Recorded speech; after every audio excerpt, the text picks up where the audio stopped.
Hello, you wonderful people, and welcome to another episode of Not Too Comic Book. This being a show where it's about TV shows that are adaptations of comic books. For today's episode, I'm going to talk about the series premiere of School Spirits. Great series premiere. A lot of really interesting things went down in this episode, so let's break it down. So I'm labeling this as a Not Too Comic Book because it says it is based on a graphic novel. I can't really track it down, so I was reading something that said that it was like an upcoming graphic novel that's coming out this year. I don't know how that whole thing works, but I'm basing this simply on it saying like, oh, this is based on a graphic novel. So we'll leave it as a Not Too Comic Book for now. Maybe I'll end up having to change it to a Super Fantasy for later, but that's me and my idiosyncrasies kind of kicking in. But it's kind of means nothing to you, but it's just something I'm almost going to have in the back of my mind. But either way, I wasn't expecting us to kind of like jump into it already happened. Like, I guess I kind of did, just because even by the trailer standards, it's already happened. So obviously we get introduced to Maddie. She's already dead. Obviously she's been going missing for a couple days now. And obviously, so she's still early days in this whole ghost thing. She's apparently been wandering up and down like the halls trying to figure stuff out. But obviously we learn how some of the ghost rules work. Obviously it varies from like story to story, because she's even later on saying like, okay, let's possess somebody. But it's like, channel your ghostly energy. It's like, it doesn't work like that. It's like, oh, this is one of those sucky situations where it doesn't work. Like, cause the interesting thing is, I guess the world, the afterlife, this like purgatory of sorts that they're in, it's kind of like a mirrored version of the world. It's like a thin veil between this world and this purgatory afterlife world, where it's like you can interact with things from the world. Like she was ripping those missing posters off her locker, and she holds it in her hand, but it doesn't affect the actual world. So you can probably probably punch something and it would it actually would make impact, but it won't leave a dent, because like you can't alter that world. You're kind of living in a pseudo version of the real world, and nothing you do fully impacts it. Not unless they find out there's a little, well, I was about to say not unless they find out that they're kind of in like a little pocket dimension. I mean, it just depends, because like death might be its own little pocket dimension. This purgatory might be its own, considered its own, this limbo of sorts is kind of like its own pocket dimension. Because I was thinking like Vampire Diaries, we found out what its version of hell kind of stemmed from. I won't go into spoilers about it, but that series also tackled like afterlife being like that. It's like a thin veil of like, yeah, here's the world, and here's me as a ghost kind of interacting with it. So it's just interesting knowing like how little interactions you can have with the world. And so Maddie kind of getting adjusted to that. Was it what's that character's name? It's like Charles or Charlie, who's kind of her guide. Which you kind of find out how he died, which sucked. He's like, yeah, I was a gay kid in the 90s, and I know one day I didn't have my EpiPen. They cooked some French fries in some peanut oil, and I died. And he was like, yeah, all the jokes they cracked about me after I died. It's like, she's like, wait, what kind of jokes? It's like, oh yeah, like he's gay 18, died from nuts. It's like, Jesus, that sucks. Because obviously you have different people from different area. I think the oldest era we see, I can't remember where Mr. Martin is from, but there was that one kind of hippie-ish girl. She's from like the 60s or 70s maybe. She might be the oldest one there. I wonder, is Maddie... Well, we haven't really gotten introduced to all the ghosts. We've only gotten introduced to like 4 other ghosts, like Charlie, Mr. Martin, Rondo, Wally, and like the hippie girl. So 5. So it's like... But Maddie seems to be the most recent ghost there. Oh, no. Other than that, there was like the marching band that Charlie was like, yeah, they ended up dying because of a storm or whatever, and they're just outside just marching. It's like, I'm assuming the show is set present day, so they've been doing that for the past, 18, 19 years potentially, because they were the half a dozen that died. And it was like back in 2004, so there's probably even more recent ghosts, but obviously Maddie's like the most recent. I mean, obviously she died like 2 or 3 days ago. But what they think it's so interesting, what makes her circumstances so interesting, is she doesn't remember, and everyone else is like, whoa. And she's like, why, is that not normal? They're like, no. Like, the fact is that she can't, must be tied to like some psychological trauma, like her mind is trying to protect her, Or there might actually be an even bigger reason why, because Maddie tried to justify it. She's like, well, maybe I'm not actually dead. Maybe like I'm in a hospital in a coma and the nurse is like stepping on my tube and she's kind of thinking like, oh, I'm here now, but it's like if I'm able to get air back in, like I'll be, back in my body or something like that. Which is like, Charlie's like, oh, I get it. That's nice thinking, but no, you're super dead. You're super, super dead. Especially because we know there's a bounds to like how far you can go. Once again, that also varies because there's a movie I've not seen in so many years. I remember seeing it when I was younger called, wasn't it Susie Q? Because I think it had Amy Jo Johnson in it. But basically she was a girl that died on prom night, I think. Oh god, I think it was a Disney movie. Maybe it wasn't a Disney movie, but it was a movie from years ago, my childhood. But I could have sworn like she got far. I don't remember her, like, once again, because I'm trying to remember. I think she died in a car accident, so she can kind of go anywhere. Once again, the rules to ghost stuff always varies because it's like, cool. Typically, it's like you're kind of bound to where you died, which I guess isn't always applicable, maybe in some stories, but in this case, it's like, yeah, you're bound to the school grounds. This is where you died, so, which also begs the question, like, are there just, how many ghosts are out there in the town? Like, well, obviously you don't have to be murdered to be there because Charlie's there, so it's like, yeah. I keep saying Charlie, like, I'm fairly certain they said his name was Charlie. It was something like that. Like I said, it was like Charles or Charlie. He died from, like, an allergic reaction. Wally died from like a tackle or whatever on the football field. Rhonda was super murdered. She was killed by her guidance counselor, which are like, that's all kinds of twisted and messed up. We don't know about Dr. Martin. I'm wondering what his circumstances were. Because they did talk about somebody who kind of did move on, but they were there for like decades or something like that. And it's like, well, what finally gets someone to move on? Is it finding peace? Is it just finally accepting everything? Maybe some part and some level there. Even Charlie or Wally hasn't fully accepted things either. They haven't, even though it's all about kind of the group, it's all about kind of moving forward, kind of stop holding on to the past because it's very painful to hold on to the past. So it keeps you bound here, but I'm curious, obviously it's still got to exist in them to some extent if they are all still here after all this time. Because once again, we know, Charlie was from the 90s, Wally's from the 80s, so it's like, the fact is they've been here a few decades. So the fact is even after all that time, they're still not gone. It's like, for Maddie, I'm sure that's why for her, it's just like, no, I'm not going to give up because I'm not going to be stuck here for decades, for eternity, like you guys. I'm going to go out there and try and, get some answers. Obviously, there's a limit to what she can do, considering the fact is that, hey, I'm stuck in the school. And the sucky thing is, at the very least, I think every time she leaves, she goes back to where she died.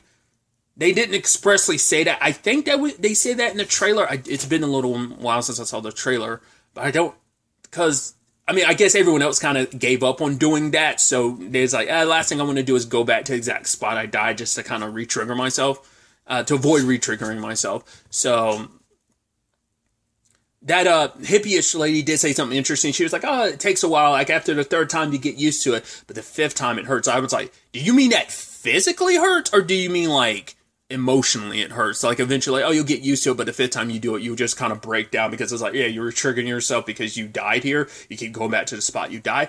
Or is that supposed to be like no, it can actually hurt you to keep doing that? I doubt it, but because Maddie only did it like 4 times in total. So 3 or 4 times in total. So she never got to that 5th time. So that's why I'm curious. Like I said, it's most likely like I said, an emotional hurt, like all the pain of going back to where you died, not a physical thing. But I'll still keep my mind and still keep an open mind to that, because I was like, that'd be interesting if there was like a physical ramification for constantly doing that. Also, the fact is that Charlie, he was like, yeah, come to my office. And it's the boys' shower room. It's just kind of like, yeah, this is a place where you can't hide anything. You kind of have to bear everything. I was like, he was kind of even making a comment of like, oh yeah, don't look at it as like something creepy. I mean, it is creepy. It is weird. I mean, understandably, you're a teenager, so you're going to be stuck like that. Cause like, that's like the horny teenage thing to do. Like, oh my God, if I could be invisible. I mean, that's like the number one reason some people want invisibility is for the creep reason, you know? So it's like, you know, he had made some point being like, no, it's not like that. It's like, it is. You're kind of just like staring at a whole bunch of people's junk. I was like, wow. I'm like, and the fact is that it's like you invited Maddie there to be. I guess it's kind of like, oh no, let's all go let some people take into the shower. Once again, it is creepy, but it's also like, I don't know. I guess you kind of got to find some form of happiness, some enjoyment, I guess. You know, when life is eternally like all of this. So. But obviously, it isn't just all Maddie, you know, post-death. It is pre-death. Specifically, we only get, like, a day beforehand, maybe? Yeah, it's like the day, not a day before. It's like the day of her murder is, like, all we get, maybe. And I'm sure, like, that's what the main jux of this episode is going to be. Like, who knows, like, how far back the show is actually going to take you. But at least for now, like, this episode alone, like, we get Maddie, like, you know, obviously we learn about her friends Simon and Nicole. They seem to be her only friends.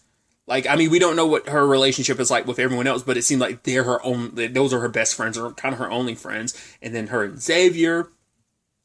I figured that's what was going on with the whole like Claire thing, because I was like, oh, the fact is, when Maddie was like up, on the stairs, and like Claire gave her kind of like the stink. I was like, okay.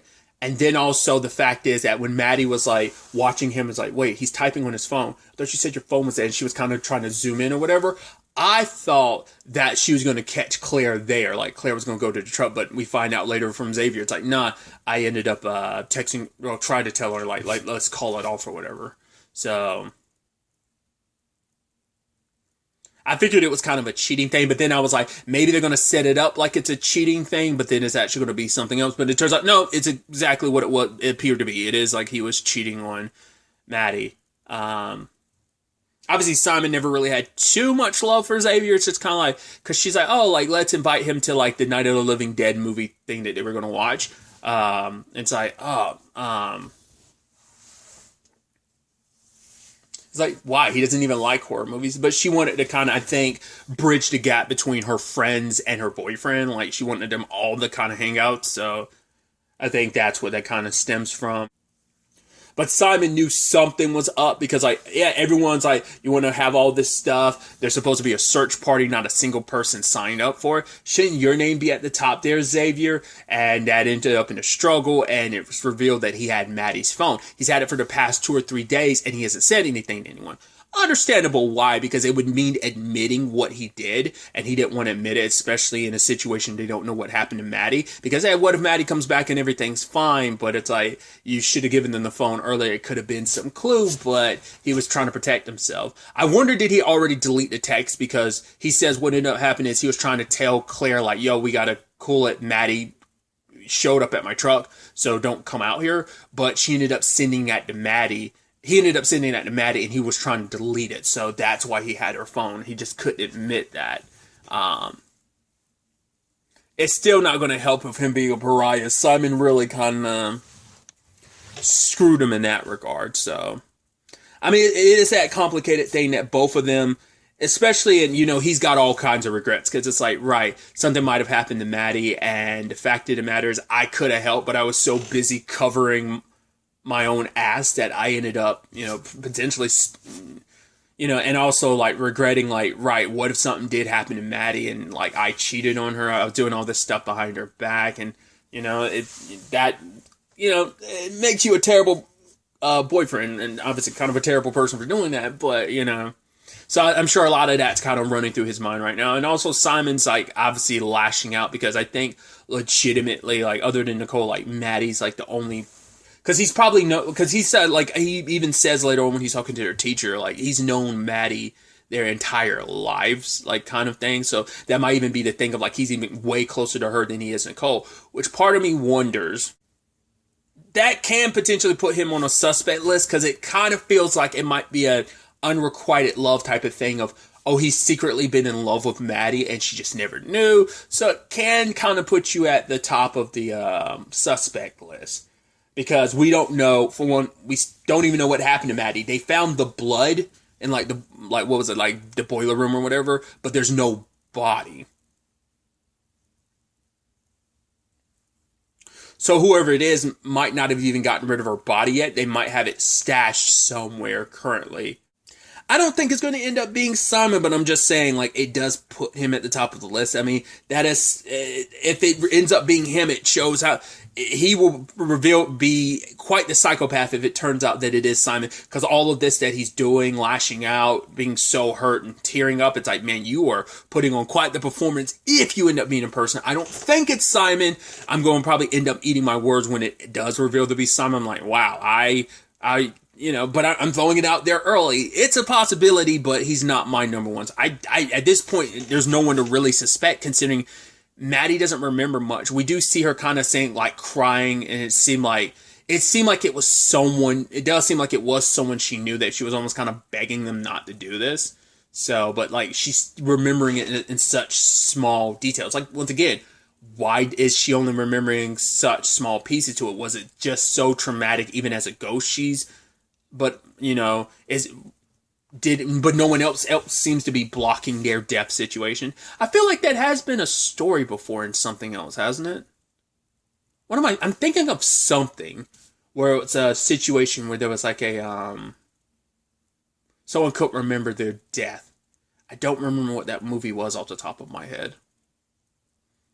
Maybe it was a movie, maybe it was a TV show. It was like there's something that revolved around that, and I just can't remember what it was off the top of my head. It is interesting that Xavier's dad is the sheriff, which now, once again, just because you're just rolling through the Rolodex of suspects of people who potentially could be. Like I said, I don't have no definitive suspect. It's early days. Like I said, there's not enough to go on, but I'm like, well, you always got to keep the sheriff in mind because it's like, well, because he also has proximity considering your son was dating her. So it could be like you were a creep type of thing as a sheriff. That actor, I've seen him in a multitude of things. Felt like there was something super recent I'd seen him in, and I just can't place it. I was saying Continuum might have been the first thing I ever saw that actor in. Either way, once again, tensions and all that aside, but I'd kind of put he's potentially on the suspect list. There was like that teacher of theirs. I'm not necessarily putting him on the suspect list, but I know him from Travelers. More recently, I saw him. He was in season 1 of Family Law because obviously that aired here in the U.S. So I can only assume because Travelers is a Canadian show, and so is Family Law. So I'm assuming he's a Canadian actor. I don't know if this is like purely mainly Canadian casted show. Maybe it's like, I don't know. Is Peyton List cast Canadian? Maybe she's American. I don't know. I've never looked that up whether or not she's American or Canadian or not. Anyway, tension and all that aside. But we did get an interesting surprise at the end where obviously, well, Simon's obviously devastated because of knowing that something happened to Maddie, because she would never just up and run away and disappear. And even if she did, he'd be alongside with her. There's no way she'd kind of go off on her own. And ultimately, he turned, like, at the end of the episode, they're standing side by side. And she's like, thank you, Simon. And he turns and he looks and he says, Maddie. And it's like, does he, like, see her? Or does he have, like, a fraction of, like, is it like, wait, you have some special power? Or is it because their connection runs so deep that on some level he's able to see her? I'm curious to find, or is that just him, like, thinking he's imagining it, but he did see something? Or maybe he felt something. It might not be that he has a full sense of it, but maybe there's some like spiritual thing, like, I don't know. Maybe he has kind of a sixth sense type of thing. So I don't know. Like I say, it might be a thing of, that might also be indicative of maybe he did do something, because maybe it's like a thing of like he kind of felt like this ghostly whisper, and he's like, Maddie, but he just happens to turn in the same direction. We'll have to wait to see what the next episode takes us, because it could just be like, oh, he was just looking in that direction because he felt something, he thought he heard something. Maybe that's what it's indicative of. Because Simon did kind of bring up some stuff about like how he also brought up that she's actually been through some stuff that no one should. I'm assuming that has to deal with her mom because she talked about her mom sobering up. Kind of so it might have like there might be some alcoholism stuff there. Even later on when her mom showed up at the visual, being like, "Oh yeah, I don't know what to say." And Maddie most likely would probably be embarrassed for me to be here because we did see her mom showed up partway through the episode, and she was like she went over like the I don't know what you call it, the cement thing that's kind of meant to stop you from telling you when to stop when you're parking. She was kind of going over that and onto the sidewalk. So part of me was like, right, she's probably still drunk. Like Maddie ended up leaving, and that's when Xavier ended up taking her phone. So that was probably like her probably that's also her regret. It's like, my mom's here and I'll never get a chance to apologize to my mom. I mean, there's probably a lot of complicated stuff there, but she probably, we didn't see it this episode, but maybe we will next episode, is she probably chewed her mom out a lot. Because her mom showed up at the school for whatever